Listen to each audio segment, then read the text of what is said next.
Fala galera, tudo bem? Bem-vindo ao Manóias, o podcast onde conversamos sobre as paranoias do fenômeno humano. Meu nome é Fernando e não existe cura gay. Meu nome é Juliana e Tudo bem? Vai. Meu nome é Juliana e a religião se adequa à sociedade? Meu nome é Rafael e toda forma de amor é válida. Meu nome é Josué e a religião serve para as pessoas e não as pessoas servem para a religião.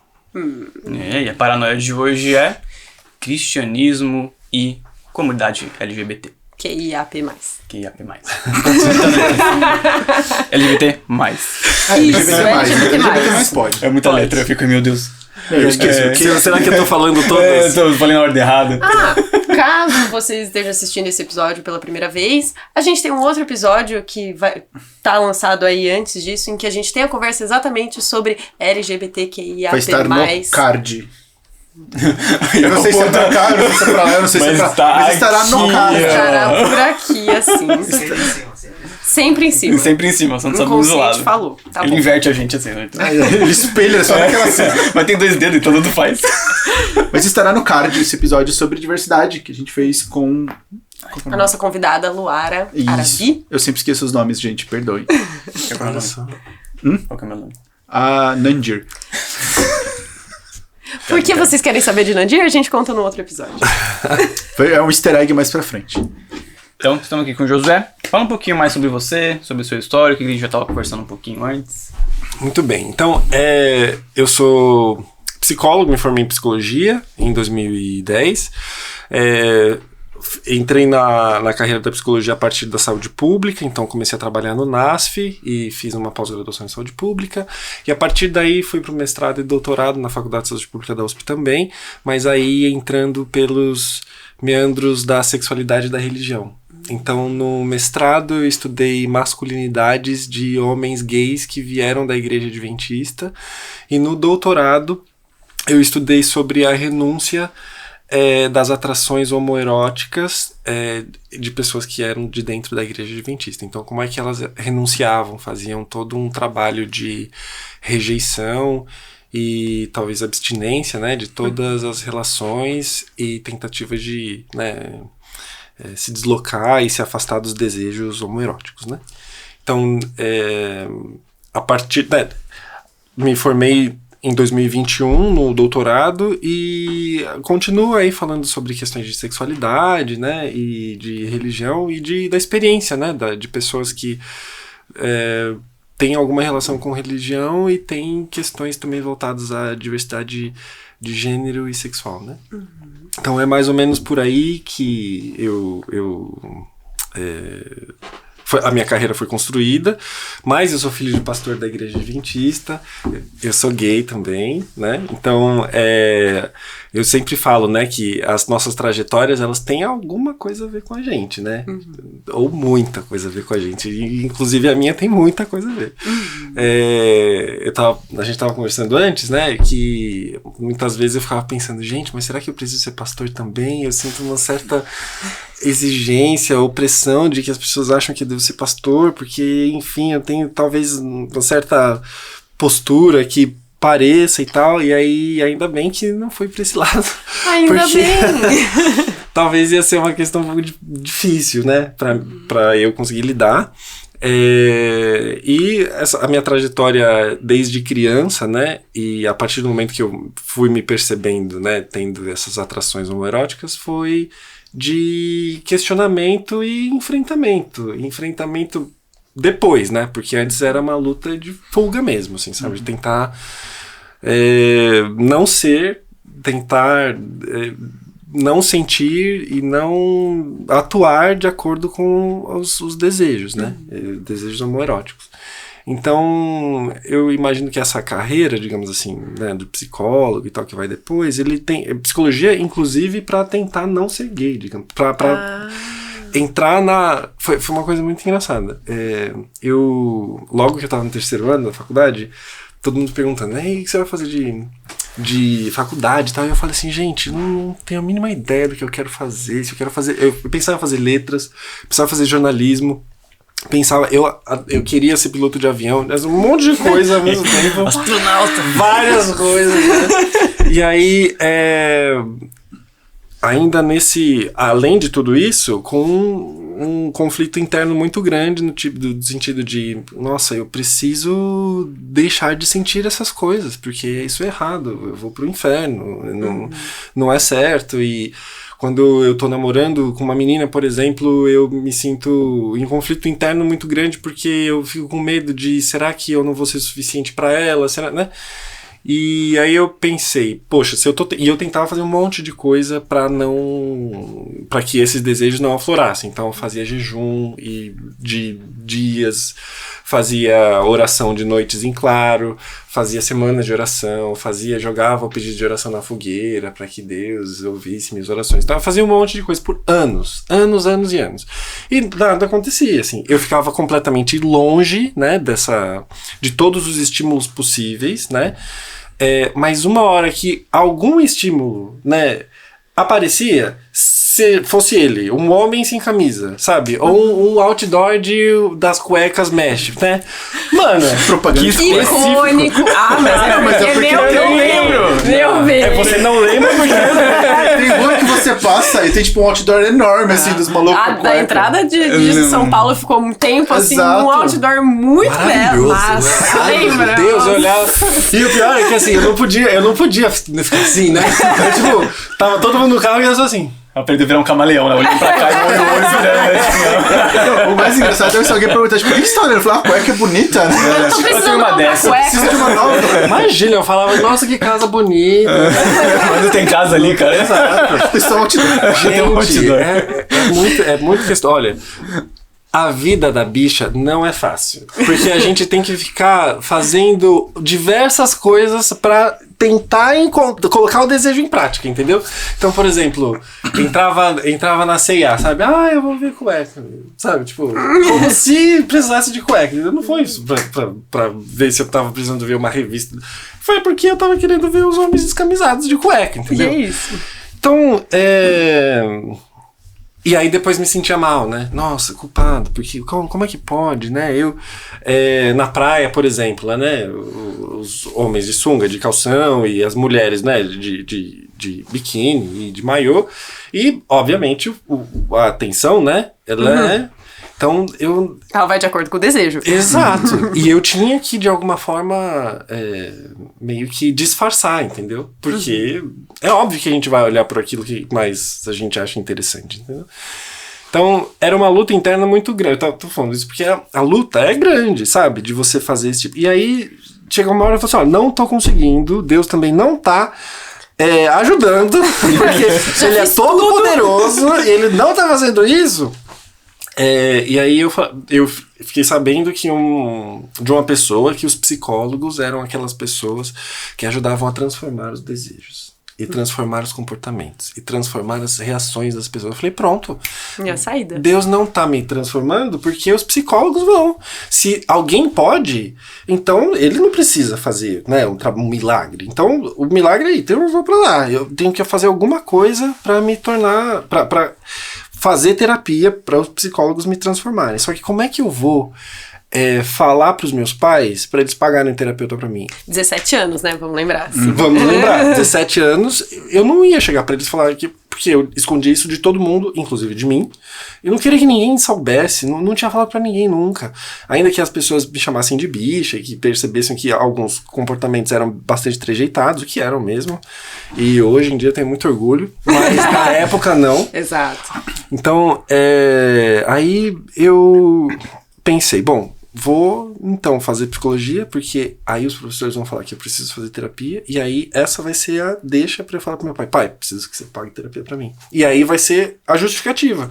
Eu não vou precisar falar de qualquer outra forma, ou qualquer outra justificativa pra eles, e eles vão entender. Olha o caminho, né? É o esforço e o planejamento pra poder... Mas sabe por que isso é algo interessante pra gente abordar? Porque, querendo ou não, a gente tem contato com diversas pessoas, e muitas pessoas que não têm contato de vivências próximas com a comunidade LGBT+, falam, mas é uma questão de escolha, tá na moda, e etc, assim, né? Eu aposto que todo mundo aqui, você também, querido telespectador, já ouviu esse discurso, de que é uma questão de escolha. E aí, assim, É muito difícil ouvir isso, porque exatamente quando você vivencia um afeto que não é um afeto normativo, você sabe que não é questão de escolha, né? Então, se você tem alguém próximo que você vê o quanto que essa pessoa, exatamente dessa volta gigantesca, assim, não se permite vivenciar o afeto, você vê o quanto que é sofrido, fica óbvio que não é uma questão de escolha. E tudo seria muito mais simples se você tivesse sentido uma abertura pra falar. Sobre, sido acolhido, né? Ter sido acolhido, falar, olha, tá acontecendo isso dentro de mim, eu estou em conflito, eu não sei o que fazer. Mesmo que fosse assim, ainda não se aceitar, ainda que fosse isso, né, se fosse ainda lá no cerne de, eu sinto essa vontade, porém eu não aceito essa vontade porque ela é errada. Ainda que você tivesse o espaço de falar isso pra alguém, né, então olha, eu tô me sentindo assim, eu sim, me sinto atraído por homens e eu não quero. Exato. Entende? Sim, com certeza. E esse é um discurso que eu, pelo menos, gosto muito de combater, né? Porque eu sou da área da neurociência e é o tipo de coisa que é absurdo você falar na neurociência. Tipo, você escolhe a sua... Não, você não escolhe. É um negócio que... É a forma como o seu cérebro desenvolve. Você não muda isso. Você é assim e pronto. Então, não é um negócio tipo... eu tô escolhendo, é uma coisa que a sociedade me ensinou. Não. É a sua... vem de você, né? Então, é uma adaptação sua. E é bizarro porque como eu cresci em uma igreja cristã que era... O quê? Você cresceu numa igreja cristã? Eu ainda tinha casa, eu morava lá. Eu era tipo o Quasimodo da igreja, sabe? O Fernando é o membro... O Fernando é o único membro benzinho de nós também. Exato. E... Então eu tenho experiência com dois amigos... com dois amigos muito próximos, né? Conforme você vai falando, eu vejo tudo que eles passaram lá. Então a igreja, ela é o pentecostalismo clássico, né? Então é aquele que você tem um corte de cabelo específico pra ter, você tem uma vestimenta, você tem gíria própria, e aí varão, sabe? Você não pode chamar, tipo, mano, beleza? Não pode usar gíria do mundo. Nossa, varão é uma gíria própria? É uma gíria... Mano, tem muito vaso. Nossa, cara! Tem muito vaso. Fica aqui, várias gírias. Não, entendeu? Então, beleza aqui, ó. Me comunicando. Quando a gente vai xingar alguém, a gente fala abençoado. A gente não fala seu filho da puta, a gente fala abençoado. Então toda vez que mandavam bênção pra mim, então... Não necessariamente. Minha avó? Tem que Agora, muita coisa da mãe da minha ex faz sentido agora. Muitos abençoados. Então, tem gíria própria, a gente tem um dialeto, assim, sabe quando você vê uma pessoa de um outro contexto social falando e você não tá entendendo? É isso, eu tô me sentindo assim agora com você. Tá bom. Vamos falar o nosso dialeto. Então era muito específico, muito rígido, de tipo, você tinha que ter um corte, era quase militar ali. Então o corte tinha que ser cabelo curtinho, sei lá o quê. Só que eu sempre fui muito... rebelde. Então eu era tipo a ovelha negra da igreja e os pastores falavam em cima do púlpito, não deixe seu filho andar com o Fernando. Aí eu ficava tipo, vai deixar. Sabe? Tipo, vai assim. E... Então era um caso de... Como eu demonstrava muito afeto com meus amigos, eu abraçava, eu era taxado como o gay da igreja. Mesmo não sendo. Então, falava não, porque homem abraçar homem é coisa de viado. Aí eu pegava meu amigo e falava assim, tipo, foda-se. Por quê? E eu me sentia ofendido, mesmo isso não sendo uma ofensa, mas eu também me sentia podado, né? E eu tinha um amigo lá que era gay. E ele era filho de pastor. E quando você é filho do pastor, você tem uma puta pressão a mais. Você tem que ser, tipo, representante ali das outras pessoas. Tem que ser o perfeito. Não, o filho do pastor tá fazendo isso. Tá no foco, né? E ele tinha que ser pastor, ele cantava na igreja, sabe? Tipo, ele cantava muito bem. E o quanto... Conheço. Sei do que é isso. Ele cantava muito bem. E quando ele me contou pela primeira vez que ele entrou na psicologia...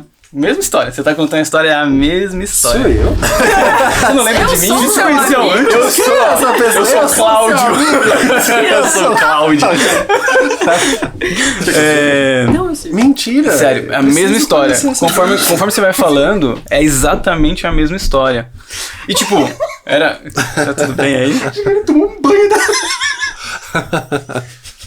Deixa você, Juliana. Melhor, né? Vamos combinar que você não tá bem hoje. O dedo não tá funcionando. Aí eu... também, né? Eu falei, quer que eu ajude? Não, imagina. Ainda bem que não quebrou a caneca. Eu consigo fazer não é tudo seu dia, sozinha. Né, Pois é, gente. tem que trocar a fralda daqui a pouco. Gente, é isso que acontece. Nossa, que história incrível. E aí quando ele me contou pela primeira vez, mesmo eu sendo amigo dele desde a infância, e ele me contou... Ele tava na graduação, então ele entrou na graduação no mesmo semestre que eu, a gente se formou junto, mas em faculdades diferentes. Ele me contou com medo, sabe? E ele me falando de que ele passava a madrugada orando, ele falava que ele pensou diversas vezes em suicídio, ele falava de que o quanto ele pedia pra esse desejo sair, o quanto ele se sentia culpado, e o quanto foi muito difícil pra ele passar por isso. Com certeza. E ele tinha todo aquele trejeito que você vai vendo assim, mais afeminado, e todo mundo falava isso, ria dele. Então eu... É louco isso, né? Assim, só pra, né? Um dos motivos, assim, deu... Família, me perdoe, mas... Profanar a família dela. Um dos motivos de eu ter me afastado, assim, um pouco de religiões no geral, é porque quando eu ouço uma coisa assim, me deixa muito bolada, no sentido de religião deveria ser um lugar para você se sentir aceito, para você ter um contato com Deus, para você se sentir acolhido, ter uma comunidade, se sentir pertencente. E aí, em vez da pessoa olhar um trejeito afeminado e acolher isso, de tá bom, a pessoa é assim, deixa eu acolher, é amor, né? Não, é exatamente um lugar onde você faz um bullying desgraçado com a pessoa. Então, assim... É esse tipo de coisa que foi me afastando aos poucos disso, assim. Eu lembro, eu muito pequenininha já saí, assim, desse lado da religião, fiz catequese e tudo mais. E logo depois abandonei, né? E a minha mãe ficou muito tranquila com isso também, tá tudo certo. Mas porque eu percebia... Me lembrava muito a escola, entende? Então me lembrava esse podar, esse olhar pro diferente, nananã. E ali eu automaticamente falei... Eu não preciso. Não quero. Não quero, não vou. E tá tudo bem, assim. Deixa que minha avó reza por mim e tá tudo certo. Então, assim, foi ela reza por nós dois. Funciona, né? Assim, ter só um cristão no mundo, ora pra todo mundo e acabou. Foi isso que eu É muito interessante essa associação que você faz institucional, né? Escola e igreja, né? Como instituições que são, de alguma forma, tão emblemáticas, né? Para a construção social e tão... como talvez reproduzem ou dali são reproduzidas socialmente todas as práticas e ações sociais, né? Então, é importantíssimo a gente falar sobre essa questão, porque são agrupamentos de pessoas, né, que não estão ali especificamente e somente com o objetivo daquilo que a instituição diz que faz, que é o adorar a Deus ou ensinar ou criar conhecimento, né? Então, tem muito mais acontecendo ali dentro do que esses objetivos. Muito mais. Né? Socialização, principalmente. Até o exemplo que o Fernando deu, né? De, tipo, nesse tema de instituição, a comparação que ele fez com o militar também, né? Que é bem isso. Você compara a igreja com a escola, eu comparo a minha com um presídio. Então, tipo, não, mas bizarro. A pouca experiência que eu tive, eu concordo muito mais com a comparação do Fernando, porque é um negócio muito, tipo, tem normas pra tudo, tem uma coisa que você não pode ir contra aquilo, se você vai contra aquilo, tem uma punição, tipo, não é um negócio... Eu concordo tem escolas que seguem esse mesmo modelo, né? Então, não é incomum ver a escolinha que tem o cantinho do castigo, que a criança vai pra recuperação, blá, blá, blá. Então, também tem... Acho que o método funciona da mesma forma. Mas eu acho que esse controle institucional é muito mais parecido com uma coisa meio militar. Faz sentido. É que a igreja que eu ia era uma igreja muito tranquila, assim. Eu lembrei... Você não sabia de que disse a diferença entre igreja católica e evangélica? É verdade. Assim, vó, família. Não, ela não sabia que a igreja evangélica era protestante do Lutero. É verdade. Isso. Assim, eu não... esse tipo de dissidência, porque eu saí muito cedo, daí eu fiz a catequese e acabou. Mas isso é história, Juliana. Isso é história. Reforma protestante. Eu lembro da reforma, mas aí o nome do que foi depois disso... Anglicanismo, religião... Henrique VIII, né? Henrique VIII. Olha só. É porque eu assisti The Tudors. Aí, ó. Tá vendo? Mas não, essa parte, assim, é que religião realmente nunca foi um foco pra mim de compreensão, porque é isso, eu me afastei muito cedo e tá tudo bem. Um momento antes da gente voltar pra sua, a forma que eu decidi que a religião não funcionava foi uma forma muito engraçada. Uma vez que eu tinha, acho que uns 8 anos, a minha avó falou assim, não, me ensinou a reza, né? E até hoje, assim, se eu vou rezar é com a voz portuguesa da minha avó, assim, na cabeça, sabe? Então, ela que me ensinou a rezar e tudo mais.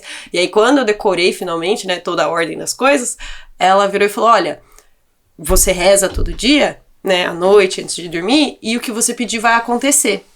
Caramba, Papai Noel existe. Falei, sucesso, né? Vou fazer o teste.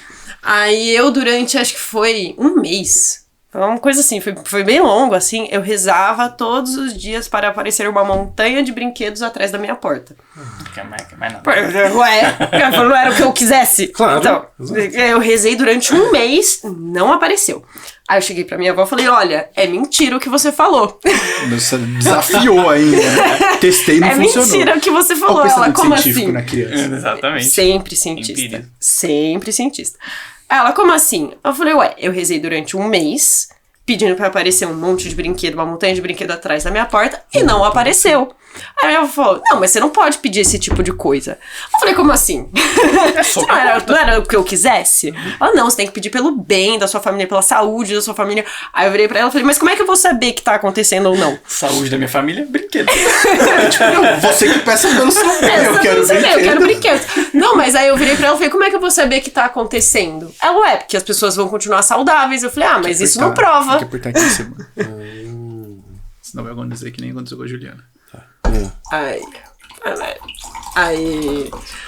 E aí eu falei isso pra ela. Eu falei, mas como é que eu vou saber que é porque eu tô rezando e não porque qualquer outra coisa?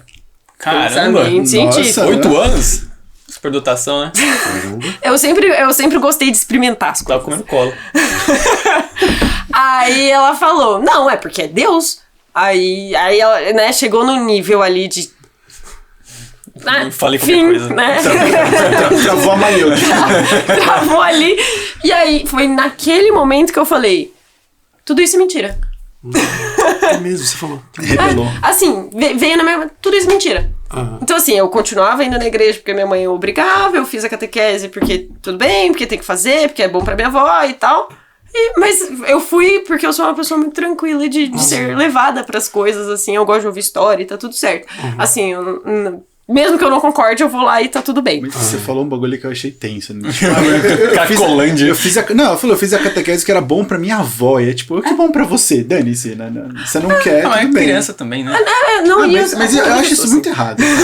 Vindo de uma família que me obrigou a fazer catequese também, e eu era o demônio na catequese, eu fazia questão de tretar com todo mundo. Com certeza, você tava queimando. Eu tava pegando fogo.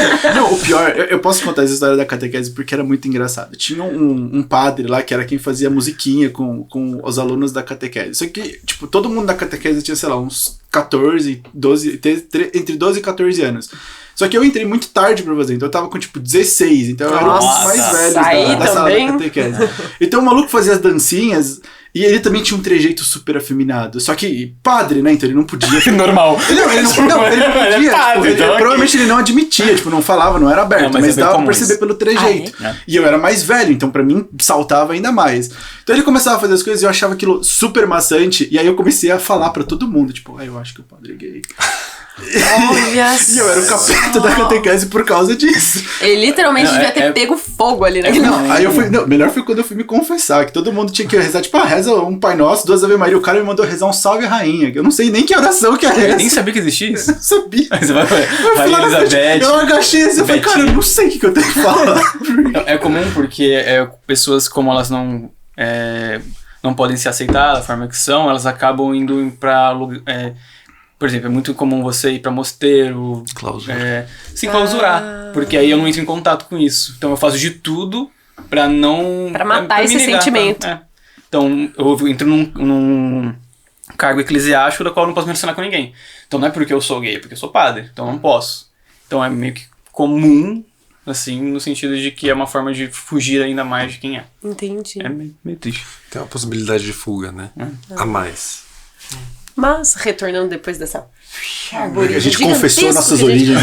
Confessamos as origens ali. Então, aí aquele amigo cantor lá e tal. E aí ele... Nossa, a gente desviou pra caramba. Ele fala pra mim, né? Parecia que tava confessando algo, assim, sabe? Tipo, aquele peso. Você vê que vinha... Claro. Aí ele ia dormir na minha casa, ele me contando assim, aí eu... óbvio. Tipo, tá tudo Já bem, sabia. todo mundo já sabe, tá tudo bem, sabe? Mas que bom que você confiou em mim e tal. E foi esse processo dele se aceitar. E aí quando os pais descobriram porque ele tava fazendo terapia online na casa dele durante a pandemia, e ouviram, expulsaram ele da casa dele. Sendo que ele não tinha pra onde ir. Ele falou assim, ó, você tem um mês aí, pra você sair daí. E filho de pastor, e a mãe chorava. Mano, mas Deus vai te mudar, vai te curar. Aí ele fala, eu orei por isso a minha vida inteira. Meu Deus, sabe? é uma história muito parecida. Eu não fui expulso de casa, meus pais são incríveis, mas minha mãe também chorava muito. Também falava que Deus ia me curar. E um outro amigo Podia meu, me curar, né? tipo, ele chegou a casar. Casou e o casamento durou, 3 meses. Porque ele não conseguia ter relação sexual. E... Como você ter relação sexual com um objeto que não é do seu desejo, né? Objeto de... Não, desculpa. Não, mas objeto Não vou chamar de desejo. objeto. Não, objeto de desejo que eu digo do sentido... É um objeto metafórico. É físico, é um objeto tá a 3 km por hora. Então. Exato. A mulher e o homem a 80 km por hora. Volta. E aí... Tá. E aí... Então imagina, você faz um mega casamento, foi tudo, aquela festa e tal, ele tinha cargo na igreja, ela também. E aí ele na esperança, não, quando casar vai passar, tipo, eu vou desejar, é só casar que passa. E passou por 3 meses, né? Tipo, então, não passou. Não passou. Então, eu acho que é muito interessante essa questão da igreja, porque a igreja também ela se baseia em questões especificamente voltadas à família, e coloca a família como uma instituição muito importante. Então a família é o centro de tudo, a família é a base para a sociedade e tal. E as pessoas que estão dentro da igreja, muitas vezes ficam pensando, bom, então eu quero uma família, né? Então eu quero ter uma família. Isso vai curar tudo. E isso vai curar tudo, e isso pode de alguma maneira me trazer felicidade. Então uma família vai me trazer felicidade. Para essas pessoas que são LGBTs, eu também quero uma família, mas eu tenho que fazer então uma família com uma pessoa que eu não quero? Ou a minha felicidade vai estar baseada quando eu tiver com alguém, entendeu? E como que eu vou de alguma maneira estar com alguém que não me faz feliz, sabe? Então a igreja e todas as outras instituições são aqueles grupamentos que te fazem querer alguma coisa, e muitas vezes essa coisa que você quer também é proibida, porque te faz querer amar e criar uma família, e uma vez que você então quer uma família, você não pode porque é uma família com uma outra pessoa do mesmo sexo, sabe? Então, de alguma maneira, a igreja também influencia as pessoas, que as pessoas tenham seus pares, que as pessoas também não fiquem sozinhas, né? Só que as pessoas são diversas. Muitas vezes você vai, em vez de querer pares, vai querer ter trio. Em vez de querer pares com outra pessoa, vai querer pares com uma pessoa do mesmo sexo, né? Então, é importante considerar essas situações, essas questões, né? Não é um ambiente que ele vai... não sei se existe essa palavra propulsionar, mas promover as mesmas coisas para todas as pessoas, né? Então, muitas vezes o que ela vai gerar nas pessoas são desejos completamente distintos, né? E a gente sabe a importância da própria religião na sociedade, né? Tipo, tem muitas pesquisas que mostram o quanto que indivíduos que estão em situação de sofrimento, e qualquer tipo de sofrimento, né? Quando eles têm um acolhimento de uma instituição da qual ele se sente pertencente, da qual você tem uma esperança em relação ao futuro, da qual justifica o seu sofrimento, essa pessoa ela vivencia os estressores do dia a dia de uma forma mais leve. Então eu nunca esqueci de um artigo que eu li na época, todo meu histórico de pesquisa durante a graduação e um pouco depois dela foi tudo criticando instituições cristãs. Então, tipo, olhando para todos esses processos. E um artigo muito bom, ele avaliava a saúde, mas não focava em saúde mental, passava por cima, mas a questão de adoecimentos, né, orgânicos mesmo, fisiológicos, de pessoas antes e depois de se tornarem cristãs. Ele focava no cristianismo. E ele conta um relato de uma mãe que morava no Complexo do Alemão, no Rio de Janeiro, e tinha, acho que era 2 filhos, não, ela tinha 2 empregos e tinha alguns filhos lá. E o maior medo dela era como ela saía de madrugada e voltava de noite, e os filhos ficavam dentro de casa, deles entrarem pro tráfico. E ela tinha algum problema específico, porque ela ficava 24 horas estressada. Então você pega transporte público, você tem um trabalho abusivo, você trabalha pra caramba, você vive numa situação de desigualdade social, você tem um medo do que pode acontecer com seus filhos. E ela tinha diversos problemas de saúde lá que ele falava. E aí quando ela se torna evangélica, e ela mesma no relato dela fala que o que fez a vida dela virar foi ler em Salmos aquele de ainda que eu ande pelo vale da sombra da morte, não temerei mal algum, porque tu estás comigo. Então quando ela leu aquilo, ela confiou em Deus. Então ela não se preocupava mais. E ela começou a melhorar de saúde. Então o quanto a fé ela é importante. Só que você vai e pensa. Você tem população LGBT que já é marginalizada socialmente e que não pode nem recorrer à religião. Então não tem nenhum suporte espiritual. Então, tipo, aí jogando já pra sua instituição, o que você falaria pra essas pessoas? Então, Antes, que instituição? Como assim? Exato. O que é isso? Você tem uma instituição? Eu tenho. Não, a instituição não é minha. Você participa de uma instituição que... Isso. Como assim? Então, bom, a Igreja Adventista do Sétimo Dia, primeiramente, não é uma igreja inclusiva, né? A Igreja Adventista, ela é uma igreja que foi fundada no fim do século XIX, e aí nos Estados Unidos, inclusive, quando teve um boom de movimentos religiosos, e surgiu também na mesma época dos Testemunhos de Jeová e dos Mormons. Então são 3 igrejas que se dizem cristãs, mas que são bem diferentes assim, do movimento das igrejas protestantes, né?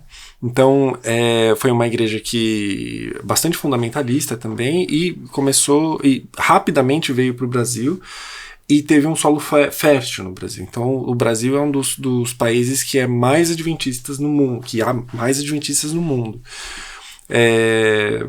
E aí a igreja foi crescendo mundialmente no Brasil e nos Estados Unidos, e na década de 70, mais ou menos, alguns adventistas gays, né, começaram a se juntar por conta de um anúncio numa revista de circulação LGBT, de circulação gay, eu acho, de uma pessoa que era gay adventista, e colocou o anúncio lá: eu sou gay, mas eu sou adventista, e se você, né, quiser, é como eu, né?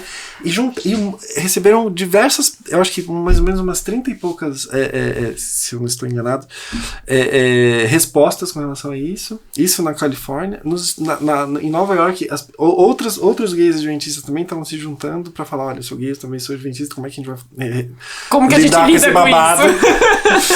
E aí, em 76, essa comunidade ela foi criada, digamos assim, para que essas pessoas LGBTs conseguissem ser defendidas, né? E ter um espaço de diálogo, ter um espaço de convivência e também de troca, sabe? Para pensar como é que vivemos aí tendo nascido na igreja e tendo todos esses desejos, né? Então, e essa comunidade ela foi crescendo, especialmente nos Estados Unidos e na Europa, né? Quando a internet se tornou muito mais ativa, digamos assim, né? As pessoas do Brasil também começaram a entrar em contato por conta do website e tal. E aí, hoje, o Brasil é uma das... Também, né? Porque tem muita bicha e muito adventista. Então, acabou se tornando um dos países que tem mais membros da Kinship, por conta de ser, né, um país grande e também muita gente. Então, a SD, a Kinship é irmandade, né? Então, irmandade dos adventistas do sétimo dia. Então, não é uma instituição, é um grupo de pessoas que advoga em prol, né, dos direitos e da defesa das pessoas LGBT que vêm da igreja, que tem alguma associação com a igreja. Em 2009, eu entrei em contato com essa instituição, foi na época de sair do armário para mim e para os meus amigos, e aí eu já, a partir disso, entrei em contato com muita gente lá dos Estados Unidos e da Europa e daqui do Brasil também. E por conta disso, em 2014, eu decido fazer um meu mestrado com os sujeitos da pesquisa desse grupo. Né? Então, ele é um grupo que não é uma igreja inclusiva, digamos assim, né? Não é uma dissidência da igreja, né? É simplesmente um grupo de defesa dos direitos das pessoas LGBT da igreja, que não é reconhecido pela própria igreja como um grupo da igreja, né? Tá. É um grupo à parte, né?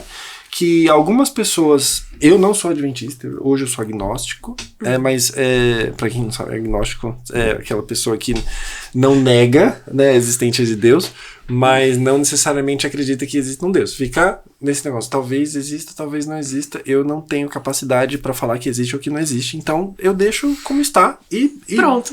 Exato, né? Olá, agnóstico. Olá, agnóstico, tudo bem? Vou fazer uma comunidade de agnósticos. Exato. Eu Não, tô me mas sentindo excluído, porque eu sou ateu. Tá tudo bem, Eu a gente sei. porque assim, observando a experiência, porque a experiência, né, a experiência de vida das pessoas, né, é muito diversa, e você vê experiências transcendentais, né, com o transcendente, com aquilo que se diz que não é humano, né, também muito diversificado. Você vê na Índia, você vê na Rússia, no Japão, na Indonésia, no Brasil, gente, é um turbilhão de relação com o transcendente que é incrível. E eu falar que, olha, gente, desculpa, mas isso é uma mera, sei lá, loucura, sabe? Eu não tenho, eu realmente não tenho como falar que sabe? Mas ao mesmo tempo, eu não tenho como defender. Amiga, eu não tenho como te defender, sabe? Eu não tenho como defender sabe? Eu vou falar, não, você tá certo, e o outro, não, você também tá certo. Não, sabe? Gente, então tá todo mundo certo e, sabe, eu não vou... Só que eu tampouco sinto que eu tenho a necessidade de torcer por uma, sabe? Eu geralmente percebo as religiões como reflexo das culturas. Como construção de determinados locais que, a partir, né, do contato com o transcendente, foram instituindo determinadas regras e rituais, né? Então, eu não acredito que eu preciso torcer para alguma dessas culturas, sabe? Eu respeito todas elas, acho coisas muito interessantes, em diversos rituais muito lindos e interessantes, mas não necessariamente acredito que preciso, sabe, torcer por uma. Escolher uma, né? E ao mesmo tempo posso duvidar de todas e duvidar de... Gente, olha, pensar que uma relação com o transcendente, sabe? Ela é passível de ser generalizada para um universo. É muita coisa, né? Para um universo. Nós somos uma areia, sabe? Num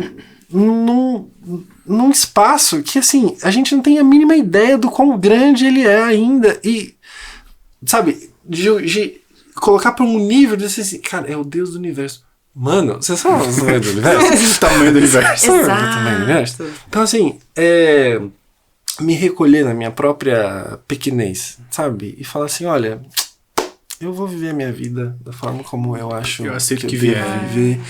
E vou ser feliz, porque a minha vida é curta, né? Eu gosto muito da fenomenologia, então, que fala muito sobre a morte e sobre como a morte ela é fundamental pra gente pensar na nossa vida, né? Então, a morte tá aí, eu vou morrer, se não amanhã, algum dia nessa vida, que eu não sei quando, então até eu morrer, eu vou fazer aquilo que eu acho que faz sentido pra mim, sabe?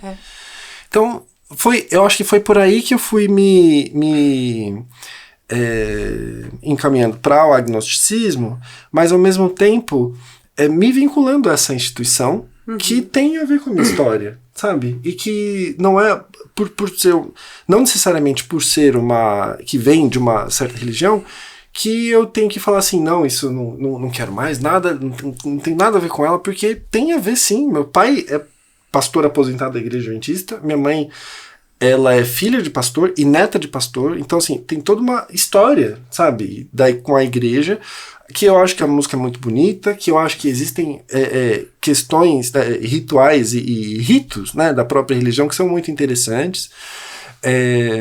Então, eu não tenho nenhum problema em falar que sou ex-adventista e que muitas vezes circulo, né, por espaços adventistas e por instituições que têm alguma relação com a igreja, mas ao mesmo tempo não acho que eu preciso, né, continuar na igreja ou em qualquer outra, pelo menos agora, como eu sinto. Uma pessoa de 35 anos, sim, provavelmente, talvez com meus 70, 80, 90 anos, quiçá me torne adepto a alguma religião, assim, mas agora eu acho que não, e que... Universal. Porque ela é universal. Exatamente. É universal. O nome foi perfeito. Todos os planetas. Universal. Todos os planetas, os exoplanetas, todas as Exato, todas as estrelas, todas as galáxias. Isso é louco, né? Ontem eu tô lendo aquele livro do Carl Sagan, O Mundo Assombrado pelos Demônios, né? Tô no comecinho. Maravilhoso, escrita linda, assim. Carl Sagan é Carl Sagan. Nossa senhora! Assim, como ele escreve bem. Se eu tivesse 1/10 daquilo, assim, eu seria muito feliz. Mas, uma coisa interessante que eu achei foi quando eles mandaram uma probe, Sonda. Obrigada. Uma sonda no espaço para ir até o mais longe onde era possível ir e fotografar e tal. Quando eles tinham completado ali, a NASA tinha completado o ponto, né? Ele virou e falou assim, por que vocês não viram? E tira foto, né? Pra gente ver. Tirar selfie. Tira uma selfie, nossa, né? Pra gente ver como é que fica. E aí teve todo o embate ali com a NASA, que vai estourar a câmera. Ele falou, mas tanto faz, já vai perder mesmo a sonda, né? Tira a foto. E aí foi aquela grandíssima foto, maravilhosa. Nosso inconsciente vai colocar em algum lugar, pra vocês verem. E você vê muito claramente que a Terra é um... Nem dá pra ver. Não dá pra ver, né? Né? Assim, é tão pequeno, porque tá tão longe, e não acabou o universo. Então, assim, sabe? O mais legal é isso, né? Que você vai estudando astronomia e você percebe as coisas da expansão. Então, tipo, a gente tem um universo observável, e além desse universo observável, tem outros universos. Então, tipo, não dá pra... Tipo, eu nunca vou tirar uma foto de um outro lugar, porque de lá pra... Continua crescendo. Exato, né? Eu não então, vou conseguir manter essa... E aí, isso eu achei tão bonito, porque essa exatamente questão de... Nossa, igreja universal. Quando ela foi criada, não se tinha a concepção do universo que a gente tem hoje. Entende? Então, assim, quando a gente pensa a religião, quando eu trouxe a minha questão de o quanto que a igreja ela se atualiza à sociedade, tem a ver um pouco com isso. A religião se atualiza à sociedade, tem a ver um pouco com isso. Por quê? A gente criou, como seres humanos, essa ligação com o transcendente pra gente conseguir explicar um pouco, porque eu acredito que a nossa racionalidade como seres cientes na Terra, ela é uma bênção e uma desgraça ao mesmo tempo. Porque você passa a se perguntar de... Quem sou eu? Quem sou eu? O que eu tô fazendo aqui? Existe alguma coisa depois? Eu vim de algum lugar? Então, assim, todas essas questões que a filosofia vai se debruçar e que a religião também vai se debruçar antes, né? Então, assim...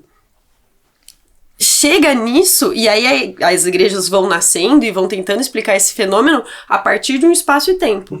E hoje em dia, esse espaço e tempo é completamente diferente. Então, como é que você vai pensar num ser onisciente, onipresente, onipotente, com um universo que não para de crescer em nenhum instante? Como é que ele vai observar tudo isso? E da onde ele tá? Então, assim, esse tipo de questão... É aí que eu começo a perceber que as religiões nunca vão colar exatamente... né, na noção de realidade que a gente tem hoje em dia. Nenhuma. Por isso que eu vou pro agnosticismo. Sou frio pra falar. Por quê? Porque é isso. Eu também aceito que existem vários rituais legais, que existem várias formas de você se ligar com o transcendente, que a questão da fé, ela ajuda a gente na resiliência e etc. Consigo perceber tudo isso, mas ao mesmo tempo nenhuma delas cola pra mim, exatamente, e ok, assim, posso juntar um pouquinho de cada uma delas na minha mente, tudo certo. Eu acho muito legal essa coisa do universo expandindo, porque pra mim quando você fala que tem um ser que ele é onisciente, onipresente, eu penso num negócio de horror cósmico, tipo, o que é essa coisa? Mas tipo, o que é isso que está em todo lugar, vê tudo, percebe tudo e sabe de tudo, tipo, deve ser horrendo o teu negócio, tipo, te vigiando e que sabe de tudo que você faz, tudo que você pensa, percebe o que você vai fazer, o que você já fez. Deve ser uma experiência horrível. Deve ser horroroso. O cara saber de tudo. Tudo. Tudo. Gente, deve ser muito ruim. Não sou Deus, não consigo divulgar. Eu não sou Deus, eu não sei. Não sou Deus, não sou Deus, não sou Sorte a sua. Será? Eu queria voltar para um assunto que eu acho que foi um assunto que a gente acabou desviando um pouco, eu vou puxar de volta, que é justamente a sua experiência durante a faculdade, né? Que você estava falando que até o terceiro ano você estava tentando ainda lutar contra os seus... Calma. Termina a questão da kinship pra quem precisar. É verdade. Né? Só pra, sim. tipo, como que pode ser esse acolhimento. Então, a kinship hoje, né, e há muito tempo atrás, ela tá na internet, né, ela tem um site que tem em diversas línguas como português, e cada lugar do mundo tem como se fosse um diretor ou uma pessoa que acolhe. Então, brasileiros, por exemplo, que são adventistas ou são cristãos, né, e percebem-se LGBTs, LGBT+? Mais. Eu fiquei assim, fala mais.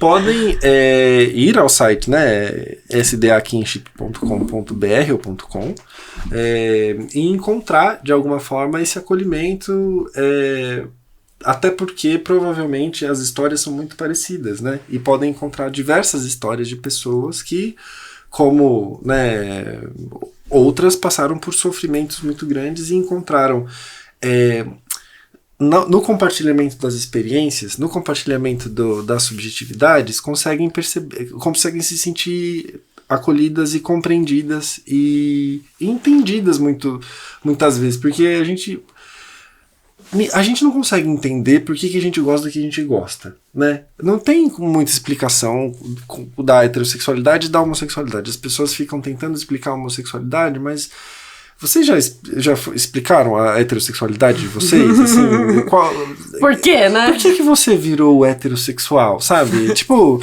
ninguém passa pra perguntar sobre isso. E essa é uma pergunta, tipo, de fato muito válida se você que tá tentando explicar a homossexualidade, entendeu?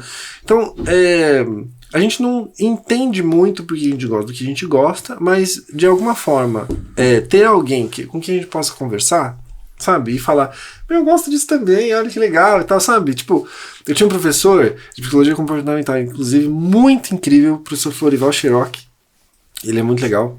Procurem ele. E ele falava assim, a gente precisa aprender a encontrar o nosso grupinho. A gente precisa aprender a saber quem gosta das coisas que a gente gosta, para que a gente tenha uma perspectiva de vida que não seja só da gente sozinho, sabe? Excluído. Muito possivelmente, muitas pessoas gostam daquilo que você gosta. Então, encontre essas pessoas para você também se sentir pertencido e tal, e ao mesmo tempo ter alguém com quem compartilhar, né? Que não seja só necessariamente um psicólogo, né? Exato. Psicólogos estamos aí também para isso, né? Mas de uma perspectiva, de um viés, né? Uma perspectiva profissional, mas existem outras perspectivas que são fraternas, assim, sabe? Sociais que são fundamentais e importantíssimas, assim, sabe? Então, eu acho que é uma noção de que, tipo, não importa o quão, entre aspas, divergente o comportamento seja de uma norma pré-estabelecida, sempre vai ter gente, tipo, nunca você vai estar sozinho, sempre tem outras pessoas que gostam da mesma coisa que você, têm os mesmos interesses, fazem as mesmas coisas. A questão é achar o grupo. Quiser falar as redes sociais... Colocaremos todos os links na descrição. Provavelmente é SDA Kinship, porque ou Kinship Brasil. SDA Kinship. Isso. E vocês podem encontrar pessoas que vão acolher vocês, né? E eu também vou estar lá, então podem me encontrar lá. Agora, não existe não existe um local de reunião que as pessoas se reúnem, mas muitas vezes vamos nos reunir na praça de alimentação do shopping tal. Rolezinho, né? Eu sou rolezeira. Então, isso pode acontecer. Nossa, mas você pegou um antigo agora, hein? Só dessa época. Shopping fechando. Caos social do rolezinho. Olha só, você trouxe uma coisa muito importante, né? Que o teu professor de comportamental falou, né? Que a gente precisa encontrar o grupinho. E isso é algo que, assim, eu particularmente na clínica, né? Trabalho muito de... Encontrar grupinhos. Como o adoecimento... mental, de modo geral, de saúde mental, depressão, ansiedade, assim, os mais comuns que a gente pega, principalmente, tão ligados também a essa falta do grupo. Né? Essa falta de pertencimento a um grupo, a essa não identificação com alguém, com um par, né? Não ter esses contatos. Então, eu treino muito habilidades sociais. Então, assim, como é que eu chego num bar sozinha e vou fazer amizade? Né? Onde que eu encontro pessoas que gostam da mesma coisa que eu?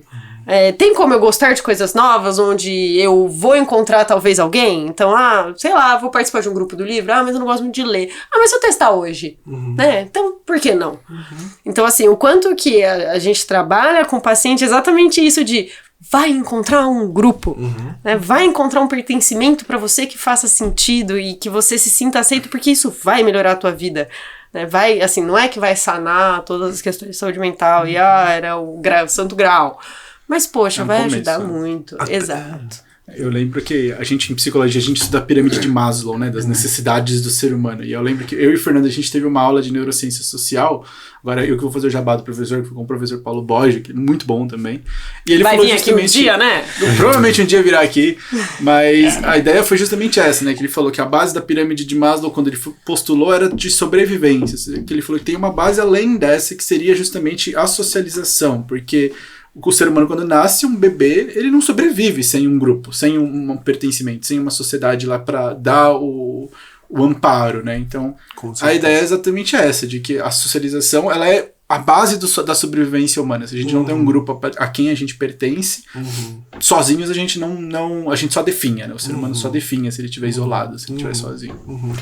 Tem um filme, eu tô tentando lembrar o nome, gente. Não. É um filme, se não me engano, alemão, antiguíssimo. Que o cara, ele faz, assim, uma experiência de como é que seria uma pessoa que foi completamente privada da socialização.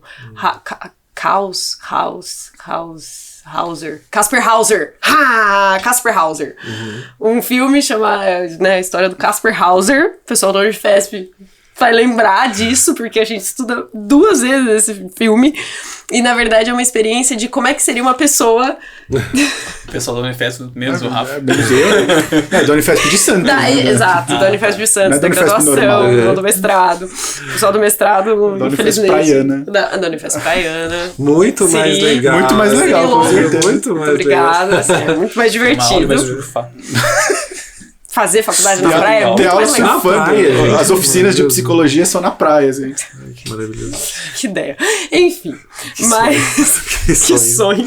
Mas é muito gostoso. Enfim, esse filme é uma experiência, assim, de um cinegrafista tentando entender... Não sei se ele era só cinegrafista, não lembro mais. Mas tentando mostrar como seria uma pessoa que foi completamente privada de socialização. E vai mostrar, assim, desde a infância até a adolescência, vida adulta. É um filme que, assim, requer uma força de vontade pra assistir, porque ele não fala, né? O personagem, uma das primeiras coisas ele não fala. Já que, né, ele não foi socializado, como é que ele vai falar? Né? E se ele nunca viu ninguém falar? Nossa, gente. As observações dele. Enfim, e aí é muito interessante isso, porque ele vai trazer o quanto que ele é uma pessoa não desenvolvida. Em determinado momento, acho que na vida adulta, ele é liberado. Então, assim, ele, né, abrem a porta. Mas esse cara fica, tipo, ele cresce em, sei lá, laboratório isolado. Num quarto fechado. Show de Truman do demônio. Num quarto fechado. Truman do demônio. É um quarto fechado. Alguém dá lá comida pra ele e acabou. O nome do filme devia ser Como Criar um Antissocial. E é um filme muito interessante que vai debater um pouco sobre essa questão de o quanto que a socialização ela faz parte do nosso desenvolvimento como ser humano. Aí no final o cientista vai preso, né? Não, e eu acho que nem era um cientista no filme, assim, não era um experimento, não mostrava que o filme era um experimento, né? Vem Freud. Mas é muito legal, fica aí a dica de assistir o Casper Hauser. Com certeza. Eu acho muito interessante que vou falar algumas questões que são muito polêmicas, né? Especialmente relacionada à sexualidade, especialmente relacionada com o tema da construção social. Porque você falou sobre... A gente estava falando sobre isso, né? De como não dá para mudar alguma coisa que veio com você, né? Agora, especialmente, né, nas ciências sociais, né, na antropologia, se pensa muito mais, né, em processos humanos sociais a partir de uma construção do que a partir de algo que vem inerente a você, dentro de você, sabe? Natural, essencial, universal. Né? E como é que a sexualidade também pode ser considerada isso. Mas não é porque, de alguma forma, a sexualidade pode ser considerada uma construção social que então você vai fazer com que as pessoas tenham que se relacionar com o sexo oposto. Até porque, desde o começo, nós estamos sendo apresentados a homens e mulheres. Né? E apresentados a desejos, e apresentados a corpos, e apresentados a diversos estímulos que para algumas pessoas podem ser, agora eu vou puxar para vocês, aversivos ou reforçadores. Então, para você, por exemplo, alguns estímulos podem ser super aversivos e para mim podem ser reforçadores ao mesmo tempo, né? E a gente não fica se questionando porque são aversivos e reforçadores, eles simplesmente são. A mesma coisa é a sexualidade, né? Então, você gosta de rock? Eu gosto de música clássica. Eu fico perguntando, nossa, o que tá nas suas origens que você gosta de rock? Não, simplesmente gosta, simplesmente o gosto, sabe? E eu considero a sexualidade uma dessas questões. Eu prefiro mais laranja do que maçã. Eu prefiro mais chocolate branco do que chocolate preto. Eu prefiro mais homem do que mulher. Eu prefiro mais os dois. Pra mim não importa. Né? A gente é jogado nessa sociedade que nos apresenta diversas questões e opções pra gente. Opções não no sentido de escolher uma... Né? Mas... uma diversidade de estímulos, e nesses estímulos a gente vai testando, a gente vai percebendo, olha, eu acho que eu gosto mais disso, olha, eu acho que eu gosto mais daquilo, percebo que a minha preferência está por aqui ou por ali, e a partir disso a gente vai se movendo e entendendo mais quem a gente é e quem são as outras pessoas, a partir da linguagem. Isso que você falou, né? Ele não tinha linguagem, a linguagem é o que estrutura a gente mesmo, né? Como humanos, né? Pelo menos evolutivamente, né? A linguagem é a maior tecnologia da espécie humana. Com certeza. Não tem... Vocês foram E os polegares. Vocês foram no Museu de Língua Portuguesa? Já fui. Gente, mas eu fui antes do... Você foi agora, recente? agora. Nossa, eu chorei. eu quero ir. eu preciso ir. Eu fui antes também. Fala sobre. Vão, porque é muito legal. Vamos, gente! Isso, não, exato. O incêndio que aconteceu lá foi uma desgraça e graças a Deus reconstruíram o museu, porque aquele museu é sensacional. Eu preciso ir novamente, é muito interessante. E você trouxe uma questão... pode falar. Não, eu só ia falar que eu pessoalmente acho o Museu da Língua Portuguesa mais legal que o Museu do Ipiranga. Você foi já no Museu do Ipiranga? Tô precisando. Eu fui, há muitos anos antes dele ser achei reconstruído. que era agora. Falei, nossa, mas eu tenho trauma do Museu do sem Ipiranga ingresso. porque eu levei uma mordida de cachorro quando eu fui lá. Então eu tive que tomar a vacina da raiva, foi uma bosta. Mas você ia falar alguma coisa sobre o museu? Não, porque o Museu da Língua Portuguesa justamente fala sobre essa questão da linguagem. De como nós, como humanos, somos construídos a partir dessa tecnologia, né? E eles têm uma apresentação muito interessante que fala assim... lá? Você quer contar? Não? Faz tempo que eu fui. Que eles falam assim, todos os seres, né? Animais e tal, todo mundo tem um superpoder. Né? Sei lá, as formigas têm o superpoder de carregar coisas que são 50 mil vezes o seu corpo. Tal pessoa tem... Tal animal consegue correr tantos quilômetros por hora. O superpoder do humano é falar. É conseguir utilizar a linguagem e falar não sei quantas palavras em tantos segundos, então, por minuto, coisas desse tipo. Então, de fato, a linguagem é muito importante para a constituição da gente, né? E ela acontece socialmente. Sem essa sociedade não tem... Ou talvez sem a linguagem, ou ninguém sabe o que veio primeiro, né? Então, eu acho que a gente tem que levar em consideração, né? Como é que a linguagem também produz pra gente construção de significado, construção de realidade, né? E a partir disso, como é que os discursos que se utilizam, obviamente, da linguagem, vão falando pra gente aquilo que é possível e aquilo que não é possível. Quando eu falo, né, no doutorado, que é necessário que a gente tenha discursos que andem em paralelo, que possam possibilitar a sobrevivência de subjetividades que não são heteronormativas, né? Eu estou falando que é necessário que existam linguagens que abram a possibilidade da realidade, da existência de mundos possíveis para pessoas viverem nesses mundos. Mundos vivíveis para essas pessoas, que eu acho que a Butler fala sobre isso. Né? Então, uma vez que a gente produz discursos que sejam, que demonstrem um mundo vivível, possível de ser vivido para essas outras subjetividades, né, a gente tem um mundo de fato que pode ser mais cuidadoso, empático, que considera de fato as outras pessoas e não é violento, hostil, né, e pelo menos tenta ser menos hostil de acordo com a hostilidade que nós já temos. Exato. Menos hostil em relação ao mundo, que já é hostil. Já é hostil. Não, é muito interessante isso. Tinha alguma coisa que eu ia... Quando você pensa, eu posso fazer uma pergunta? Pode. Mas o assunto que eu queria tocar é que, assim, eu já tive um contato com a igreja, mas não foi, tipo, nunca cheguei a participar, eu sempre ia mais como protagonista. Mas eu queria perguntar em relação à sexualidade.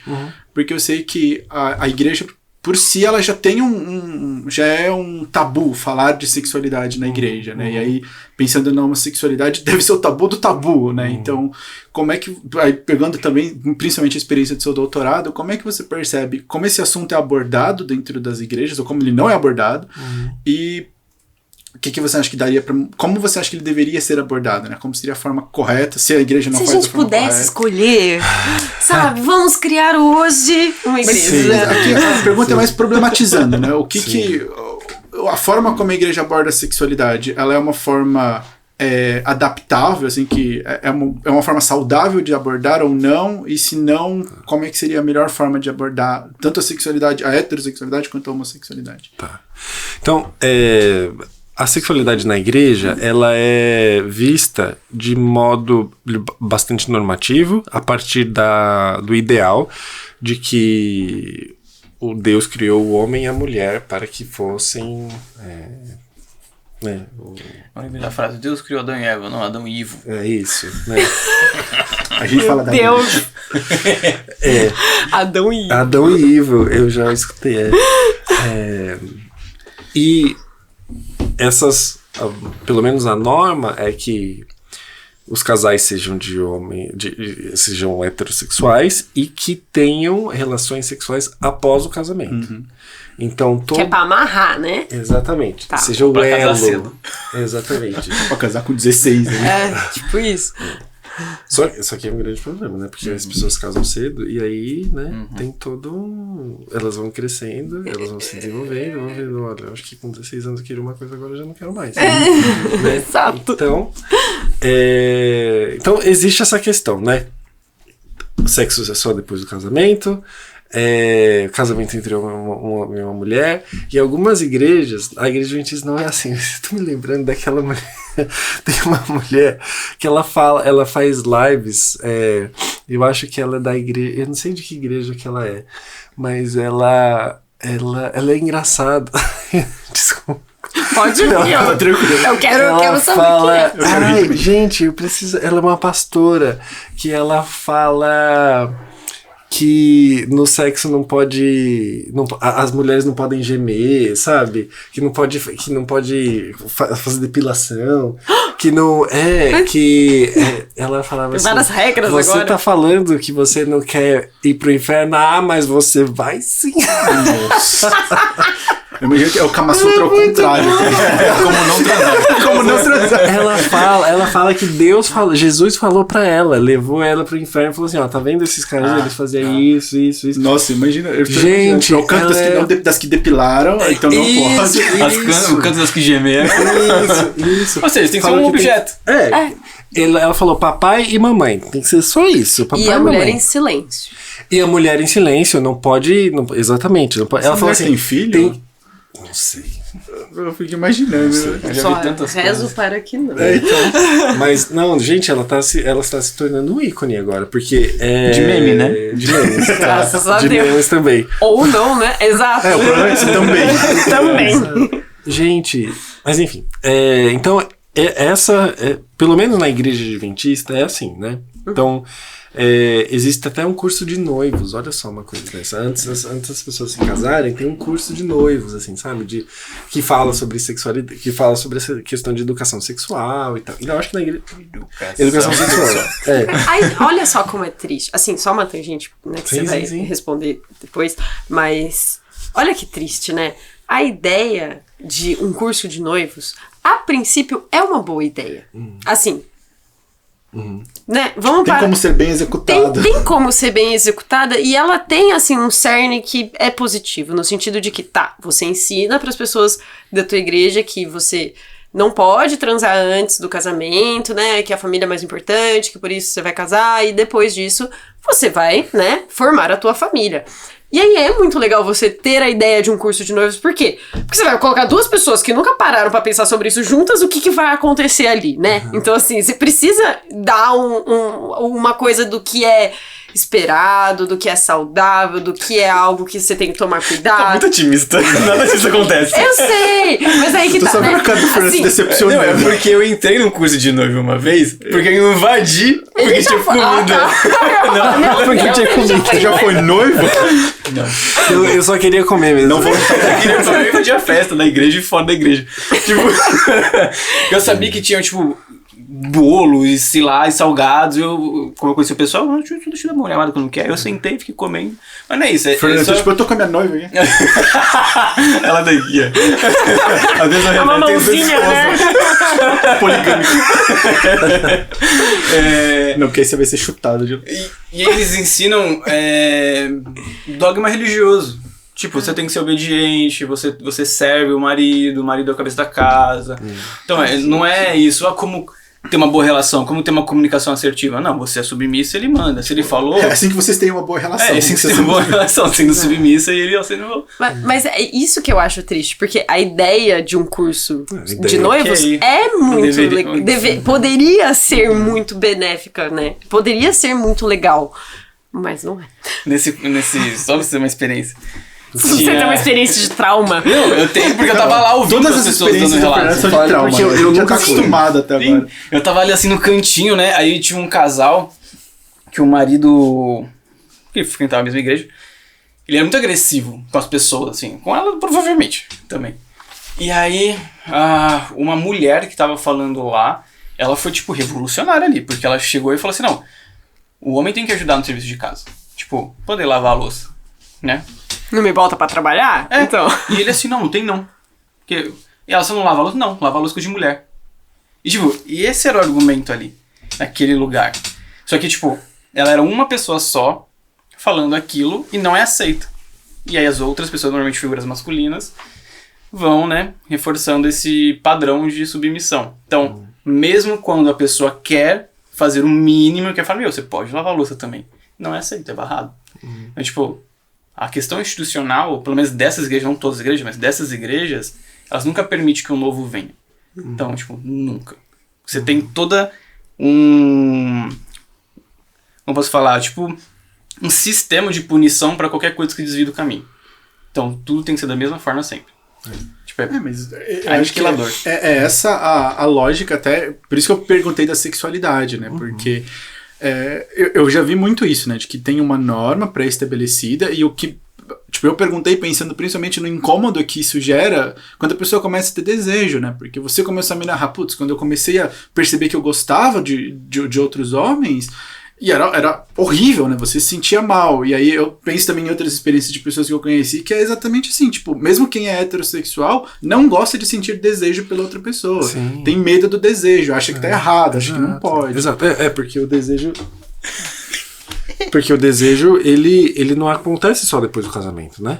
E ele não acontece também só para a pessoa com quem você se casou. Exato. Não é? O desejo, ele... Assim, nós nos apaixonamos por corpos. Nós nos atraímos por corpos. E né? às vezes não é nem Outros paixão, corpos. às vezes é só desejo. Atração, né? exatamente. Então, Você só tem tesão. quando tá pautado, né, numa relação, que é essa relação de amor e paixão e desejo para sempre, sabe? É uma coisa que hoje em dia, né, talvez há um tempo atrás já não pudesse ser questionado, mas hoje em dia é muito passível de dúvida, de questionamento, de, cara, como é que você vai lidar para sempre com uma relação que no mundo de hoje, tão rápido, você vai torná-la cabível, entendeu? Tipo, de permanecimento eterno, assim, sabe? E de que o seu amor, ele vai ser, ainda que seja reconstruído toda hora, ele vai permanecer nessa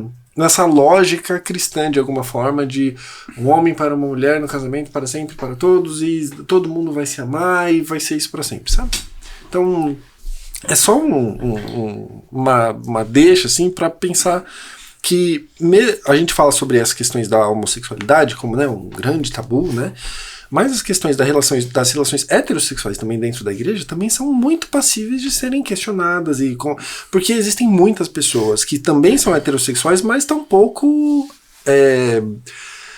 estão de acordo com as regras, entendeu? Estão de acordo com aquilo que é pautado, como você falou, né, pela igreja. Então, se você for pensar em masturbação, por exemplo, masturbação para a igreja adventista é um pecado, é uma coisa que não pode, e se a gente for pensar para fora da igreja adventista, em meios de educação sexual, então masturbação é fundamental pra gente conhecer o nosso corpo, pra gente saber o que a gente gosta, pra gente... Alívio biológico, gente. Exatamente, sabe?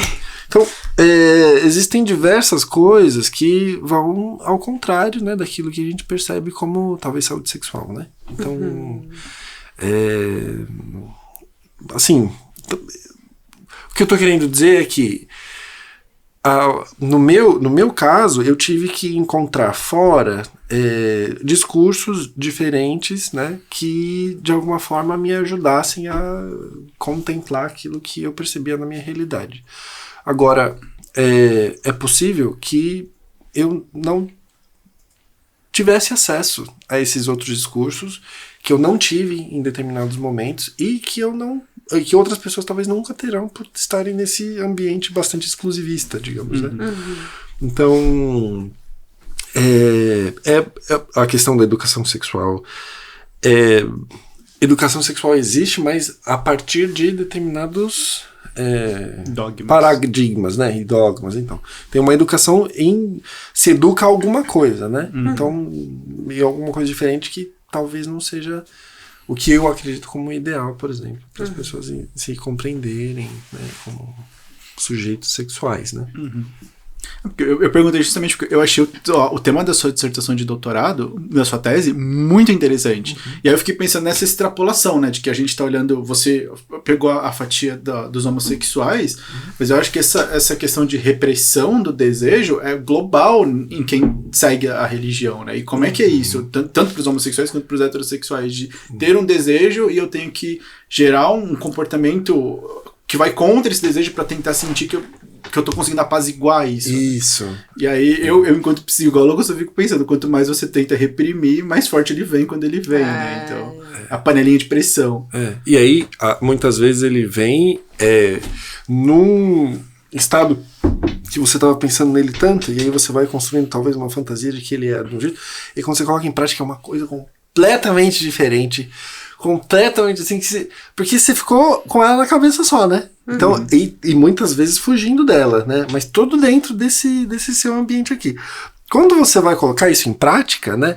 É uma outra coisa, é diferente. Então, uma vez que talvez você não simplesmente reprimiu, mas colocou em prática uma vez, falando, talvez é assim. E aí, mais uma vez, é diferente, é diferente. Você vai criando talvez um hábito, entendeu? Um hábito, não no sentido negativo, mas uma habituação no sentido de, eu acho que eu tô compreendendo, sabe? Uma construção de uma realidade que se desmistifica. Exato. Enquanto que uma pessoa que tá sempre fugindo, sempre completamente... E aí vai colocar... Parece que demorou um tempo muito grande, sabe? Que poderia de alguma maneira estar construindo uma caminha ali, sabe? Pra você colocar talvez em prática os seus desejos e tal, que talvez demore um pouco mais tempo para você se compreender, né? E tentar colocar em prática de forma talvez um pouco mais prazerosa, ou mesmo segura, entre aspas, sabe? Como você se satisfazer sexualmente. Porque muitas vezes até falta de informações sobre questões básicas, como ISTs e gente que vai ficar como ficar grávido, sabe? As pessoas não têm, né, sabe? Então, ou mesmo a gente fala sobre muito DST, IST AIDS, né? E hoje muitas pessoas ainda têm a ideia de que HIV faz com que a pessoa morra, sabe? E hoje os tratamentos fazem com que a pessoa viva muito bem, obrigado. A assim, gente sabe? tá no fio do cabelo pra cura, Exato, né? Então, Exato. assim... Tem gente que tá fazendo tratamento e tem a contagem viral quase negativa, Não. né? Quase zerada. Exato, negativo. Negativa não, ele tem mais. Ele virou a cura. Ele virou a cura. Ele tá, exato, negativa não. Ele tem a contagem viral zerada, né? Exato, mas o tratamento hoje em dia com antirretrovirais é um tratamento que ele zera mesmo. Quando você faz a testagem, é indetectável. E sendo indetectável, você não transmite para outras pessoas.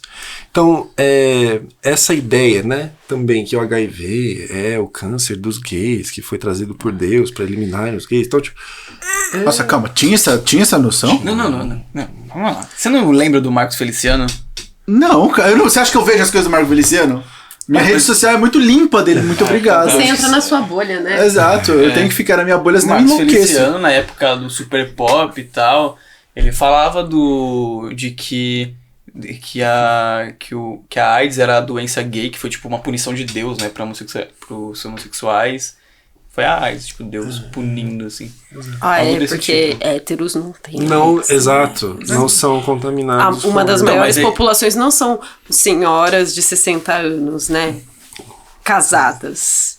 Fica a dica. Façam teste sempre. Testem suas esposas. Não, esposas, se testem.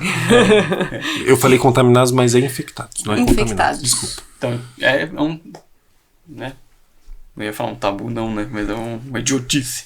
Que foi propagada por muito tempo. Exato, e que fez com que a comunidade LGBT ficasse cada vez mais hostilizada, né? Então, Segregado. Exato. Até o negócio da doação de sangue, né? Que eu acho que há pouco tempo que mudou a lei, né? Isso. Então, é uma coisa que a gente precisa discutir para mudar discursos, entendeu?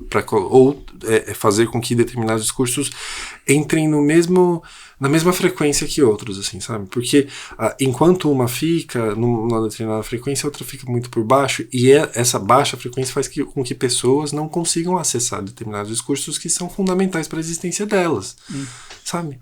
Então, hoje, a igreja e a sociedade falam, não, porque os LGBTs e os progressistas, eles estão dogmatizando a sociedade, doutrinando, desculpa, isso, a sociedade, quando como se não houvesse nenhum discurso anterior doutrinário, Então, né? Eles estão doutrinando, eles que doutrinam e eles estão reclamando que outra pessoa está indo É a contra-reforma, né? É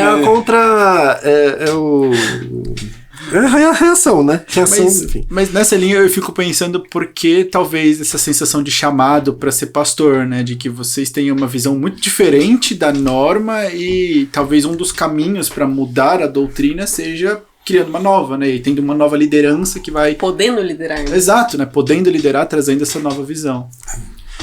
Eu ia jogar um meme, heterofobia. Porque isso tem uma questão Nossa, de episódios você não anteriores. desiste desse assunto. Não, O maluco rói que nem osso. Não é o que você tá pensando. Não, é porque quando você fala essa questão... existe uma comunidade, a LGBT, que ela tá querendo doutrinar...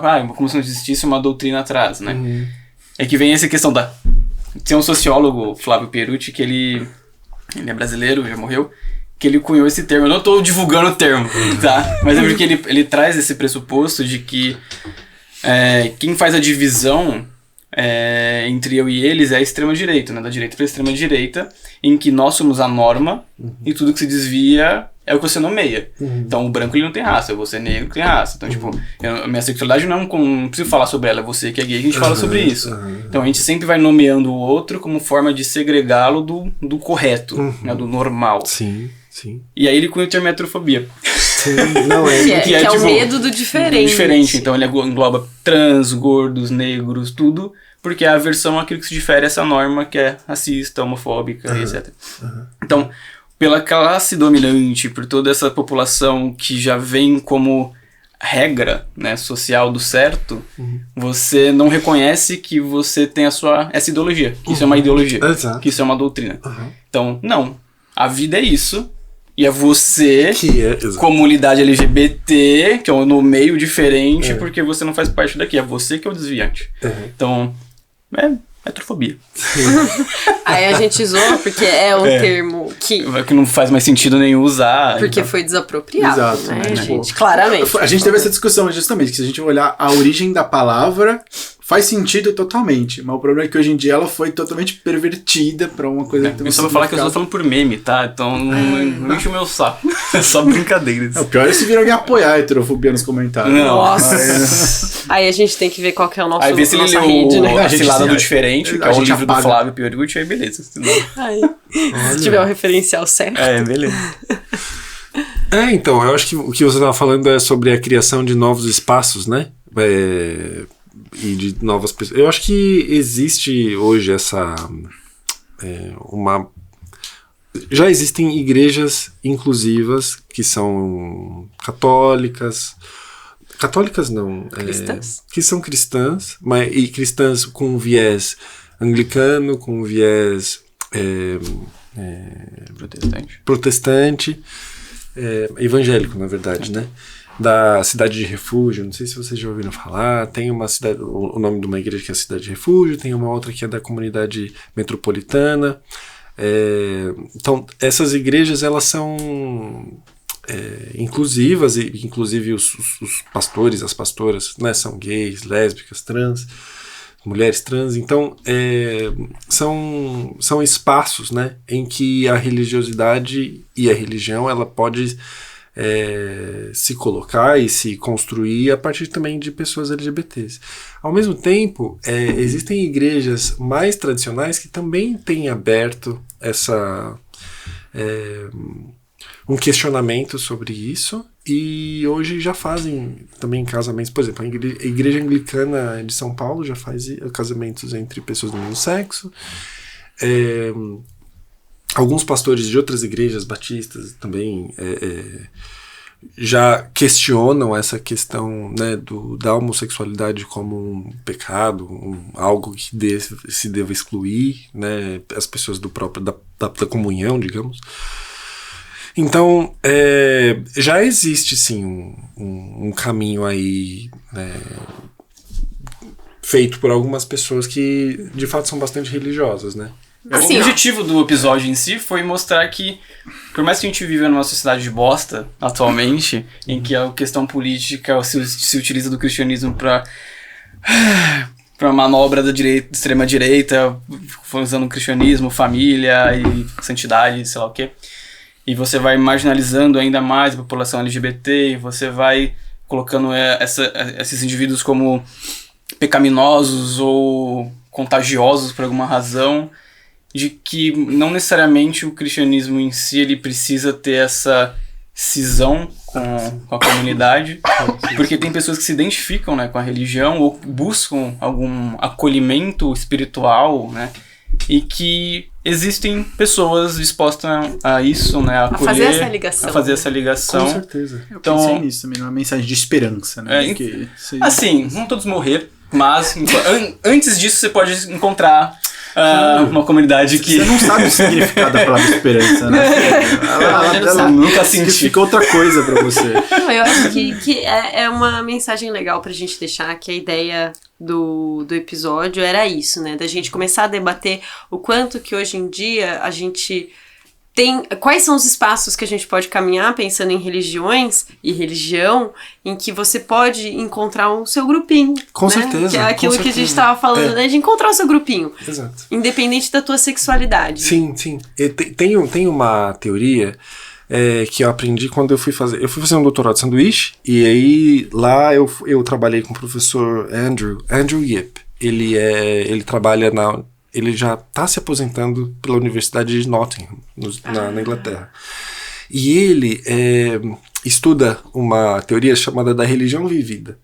E de como que a religião, ela precisa se adaptar como uma roupa, né, ao corpo das pessoas, para que as pessoas consigam, isso é muito interessante, para que as pessoas consigam incorporar a religião, ou que a religião seja incorporada pelas pessoas, ela precisa se moldar ao corpo dessas pessoas. E as pessoas, elas precisam...